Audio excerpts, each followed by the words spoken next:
I have a weakness for historical movies, even though I'm well aware that their accuracy can be unreliable. Characters are modernised, attitudes of the past have been tidied up too to spare the feelings of today's audiences. Well, Firebrand is not immune from that. In a rotten, blood-soaked island kingdom, there once was a queen by the name of Catherine Parr. She was the sixth wife of the vengeful King Henry VIII. Firebrand is the story of one of the lesser-known 6 wives of Henry VIII, though Catherine Parr turns out to have been rather more significant than the more famous Catherine of Aragon, say, or Anne Boleyn. The opening line of the movie tells us history is usually devoted to wars and men. Well, the Tudors changed much of that.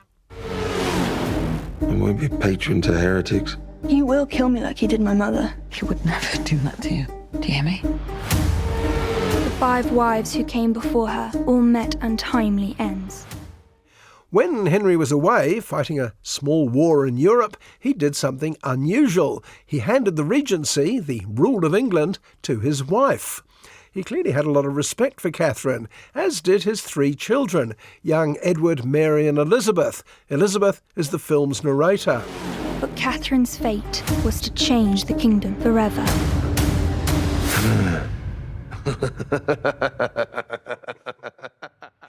Catherine Parr differed from Henry's previous wives in more ways than one. She's had a life, for one thing. She'd been married and widowed twice before she married the king.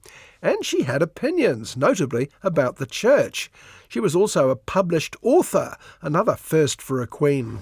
We must rise up and take what is ours. We found Anne preaching to a large group. It is not for those above us to tell us what to believe. The way she spoke, it excited me.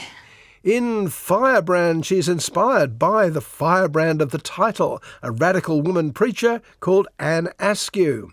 Radical and indiscreet, both potentially fatal qualities for anyone in the Tudor era, even a queen. His confidence in your weakness is what keeps you safe. What would you have me do? I would have you pull his head from his neck. He's demanding evidence against her that she betrayed him. Catherine! Are you lying? Of course I'm not. Are you a liar? Are you a liar?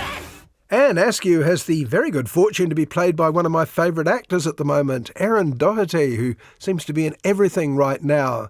Catherine Parr is played by Alicia Vikander, who I suspect is rather prettier than the standard Tudor women. I believe that I was chosen by God to get the king to change his will. You have to go. If they find you here, We would have to have their head cut off. I'm sure you would come up with something much more creative. Sometimes we think you know us better than we know ourselves. Unlike, it has to be said, the Tudor men in Firebrand. Leading from the front, the usually dashing Jude Law is garbed in a lumpy fat suit, a beard that seems to have got away from him, and I'm told a particularly revolting scent he applied to Henry's festering leg ulcer. The idea being to get the other actors to recoil from him appropriately. Couldn't they have tried acting, perhaps? Take the hall. I'm sorry. What? I'm so sorry. I don't know what came over me. She was a friend from childhood. Confused me. Forgive me. Forgive me. Don't question us. And don't speak of our soul. But in fact, most of the men would be hard pushed to do much acting under all that facial hair. Concessions may have been made for the women in Firebrand, but the men are also authentically bearded. They look like they're auditioning for a ZZ Top biopic. Only Simon Russell Beale as the nefarious Bishop Gardner seems to have turned down the beard department shrubbery in favour of something a bit more homegrown. We trusted you, Catherine, and you're flirting with the radicals.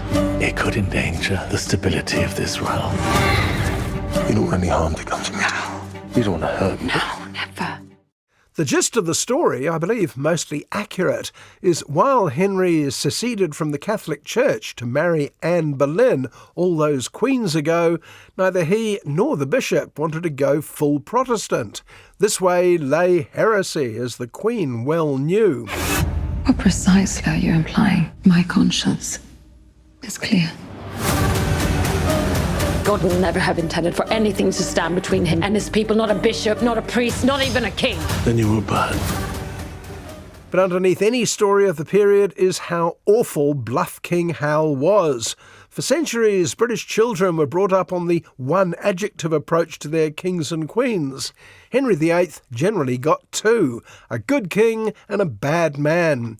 He helped get England back on its feet, I gather, but he was also unquestionably a ruthless tyrant and a terrifying presence at home.